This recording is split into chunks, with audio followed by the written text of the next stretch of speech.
நம்மக்கிட்ட பார்த்தீங்கன்னா இப்போ வந்து தேனும் கிடச்சிருக்கு. அதாவது தேனுன்னா அந்த பாறைகளெல்லாம் அடுக்கடுக்காக கட்டியிருக்கும் ஃபுல்லாக தேன். ஸோ அடுக்கு தேனுன்னு சொல்லுவாங்க. அது நிறைய பேடாக இருக்கும். அது வந்து பியூர்வாக இருக்குது, அதாவது ஒரிஜினலாகவே இருக்குது. எல்லாமே தேன் பக்காவாக கிட்டத்தட்ட நம்மக்கிட்ட வந்து இப்போ 40 கேஜி வந்து நம்மக்கிட்ட அவைலபிளாக இருக்குது. ஸோ வேணுன்றவங்க ஸ்க்ரீனில் இருக்கிற 2 நம்பரையும் ஆர்டர் பண்ணாலுமே நாங்கள் உங்களுக்கு அனுப்பிவிட்ருவோம். ஸோ நீங்கள் ரேட்டு கேட்கணுன்னா நீங்கள் வாய்ஸ் மெசேஜ் போட்டுருங்க. வாட்ஸ்அப்பில் வாய்ஸ் மெசேஜ் போட்டாலே உங்களுக்கு ரேட்டு போடுவோம். ஸோ உங்களுக்கு இருக்கிறது இன்றைக்கி 40 கேஜி நம்மக்கிட்ட ஸ்டாக் இருக்குது. முன்னாடி யாரெல்லாம் வாங்குறீங்களோ அவங்களுக்கு எல்லாமே உங்களுக்கு பெஸ்ட்டாக கிடைக்கும். எல்லாமே எப்பவுமே மிக்சிங் இருக்காது.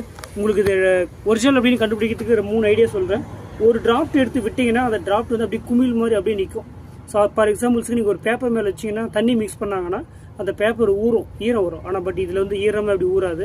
அதே போல் அந்த தேனில் வந்து ஒரு தீக்குச்சியை நினச்சிட்டு நீங்கள் அதுக்கப்புறம் பற்ற வச்சாலுமே உங்களுக்கு வந்து ஒரிஜினல் தேனே இருந்தால் மட்டும்தான் உங்களுக்கு எரியும். அதில் சக்கரை பாகு மிக்சிங் இருந்துச்சு அப்படின்னா கண்டிப்பாகவே உங்களுக்கு அதில் தீக்குச்சி எரியாது. இதே போல் இன்னொன்று, கண்ணாடி கிளாஸில் தண்ணியை ஊற்றிட்டு நீங்கள் அப்படியே தேனை வந்து நீங்கள் மேலே ஊற்றுனீங்கன்னா தேன் அப்படியே அதோடைய திக்னஸ் அதிகமாக இருக்கிறதுனால கரையாமல் கீழே போய் அப்படியே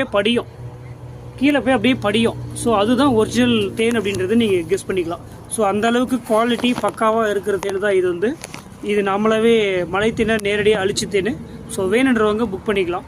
ஒரு 40 கேஜி நம்மக்கிட்ட இப்போ ஸ்டாக் இருக்குது. தேங்க்யூ.